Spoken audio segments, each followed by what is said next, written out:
Check, check, check, check, check. Microphone check. Ooh, ooh, I see the avatar jumping, so that means we on. How's it going, family? How you doing? It's Brother Lawrence 228 in this thing, man. 228 Gulf Coast representative. You know what I'm talking about? Yeah, yeah, I made that beat in the background too. You make up no beats. We got some fire over here. Yes, sir, man. We gonna make this quick. We ain't gonna be all day. We ain't gonna, you know what I'm saying? It's not gonna take no hour. I'm just gonna read from a few pages, probably like 2 pages, and it's dealing with the Spanish settlers. Okay, you see the title, and we pretty much gonna get right into it, man. Tomorrow morning, early tomorrow morning, probably around about 9 o'clock Central Standard Time, man. I'm gonna go live again, man. I'm dealing with my genealogy, figuring out who my people are and where they come from, how they fit into this narrative of this U.S. history, right? And my research is just, progressing and like I'm in Mississippi, but my blood is traversing through from Mississippi to Alabama, right? And we got to deal with the Choctaws over there, the Alabama Choctaws. So some of them were the Alabama, right? And I got people got blood running through Chintula, Alabama, right? And Choctaws was there too. So and the chief was Tuscaloosa of that region, right? So I'm coming across information. I'm gonna throw it at you, man, and it's making a lot of sense to me. And we're gonna go over everything in the morning. But today we gonna get on this whole TP conversation. If they were living in teepees, those are not my people. That's kind of like a plain Indian type deal when they say they living in teepees, right? But I'm gonna read these 2 pages, and we since we're in the South, you know what I'm saying, we gotta pay attention to these explorers. We gotta read what they used to say. We gotta read their journals, right? Their diaries. I already got the copper colored journals in the past. So we're going through the European the early European explorers' diaries, documenting what they saw when they first approached the lands of North America. Okay, so this is kind of like a spin-off of that, what I already do and been presenting, or this is, it's not necessarily a spin-off, but a continuation. We're just going to disguise it and call it what it is, because it is about the Spanish settlers. All right, let me get my little motherfucker screen sharing. We're just going to go right in. Hope everybody's doing swell. Get the thing on StreamYard loud. Boom. Ooh, I hope y'all can see that. Yeah, I ain't do no kind of testing before. I just came on in before I had to go eat right quick. This ain't gonna take too long. Zoom, zoom, zoom. Yeah, here we go. So this is really a screenshot off the actual PDF. If you want the PDF, you can just holler at me, Brother Lawrence 228 at gmail.com. I send it right over to you, but it's in This is the Spanish settlers. Um, hmm. I forgot what it was by, but it's PDF ran across, and let's go ahead and get into this. All right. Um, the pilot Quixos again accompanied him, so they're already coming in. I mean, it's like halfway, but I didn't screenshot that part. But anyway, among the colonists were a number of Negro slaves and 3 Dominican friars, right? Which is like religious priest type people. One of them being, I don't know what the FR, maybe that's Senior Antonio Montesino, who was the first to preach so courageously in Santo Domingo against the enslavement of the natives. Okay, against the people who was already there, and who, with a little band of Dominican friars, endured therefore, like all reformers, rejection and persecution at the hands of his bearers. All right, it is well to remember that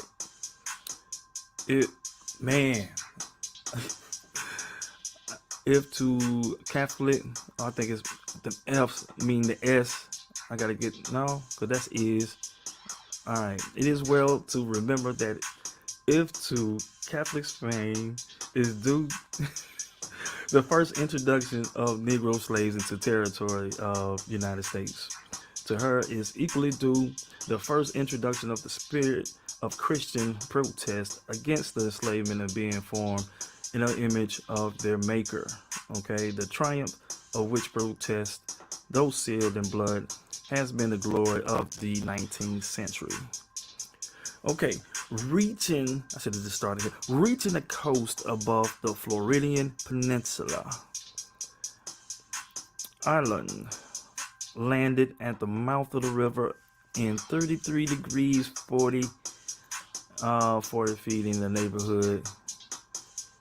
Maybe that's some latitude coordinates in the neighborhood of Cape Fear, which he named the Jordan. After the captain of one of these vessels, one entering the river, he lost one of his ships with all its provisions, but the crew was saved.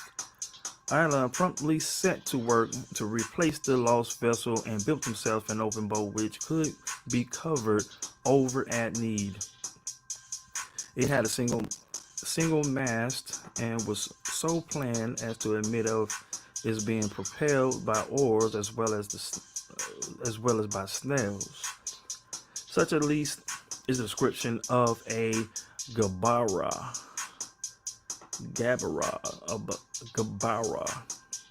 the term used by his historians who recount the incident.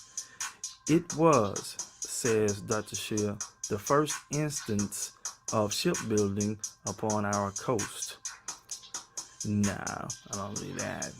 You know, we've been doing this. But meanwhile, some of his captains explored the interior while others followed up the coast, searching, no doubt. So let me go to the next page. Searching for that phantasm of a strait. But none of these islands, rivers, or 19 provinces, make sure y'all can see that.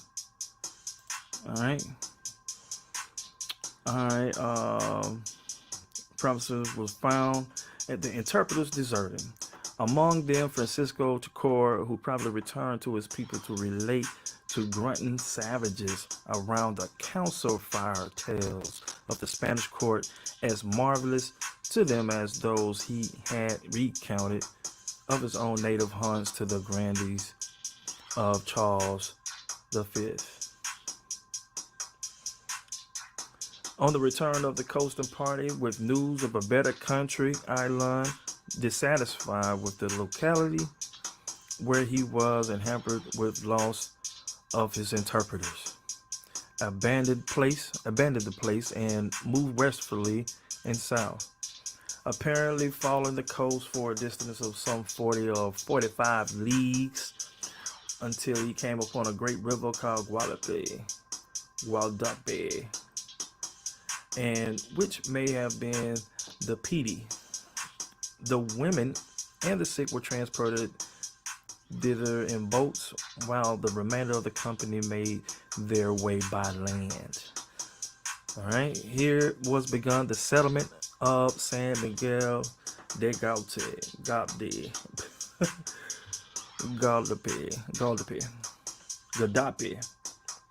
There we go, Miguel de Gadape. The country lay in 33 degrees and was flat and full of marshes. The river was large and well stocked with fish, but the entrance was shallow and passable only at high tide. In a few scattered native towns which the Spaniards found in the region, the Indians dwelt in huts.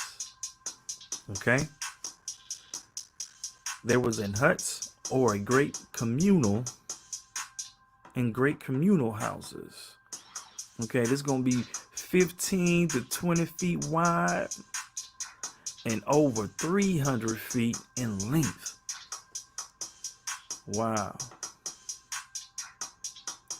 Let me read that again. In a few scattered native towns which the Spaniards found in that region, the Indians dwelt in huts or in great communal houses, 15 to 20 feet wide and over 300 feet in length, constructed of double intersecting rows of tall pine trees, the top branches of which, united together and interwoven with rushes, formed a sufficient protection from the weather.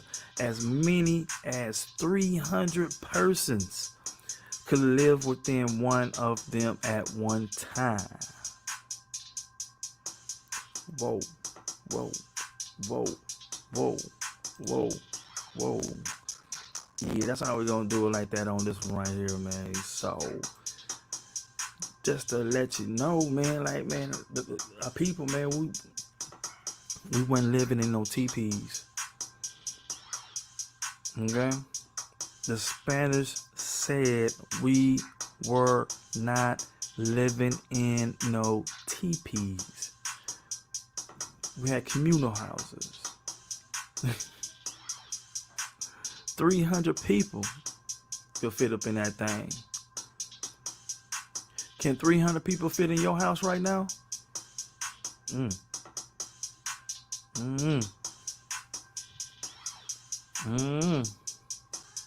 I know not mine, probably. But, you know what I'm saying? This will give you an idea how big that thing is, you know, that how they used to do it. Right? But we checking out this thing, man. I'm getting hungry. You know, the food about done. It's probably already done. Everybody waiting on me. You know what I'm talking about? So, we're going to keep this thing going in the morning. Make sure you tune in. And make sure you do your genealogy, man. Make sure you know your people are, how they fit into this history. Right?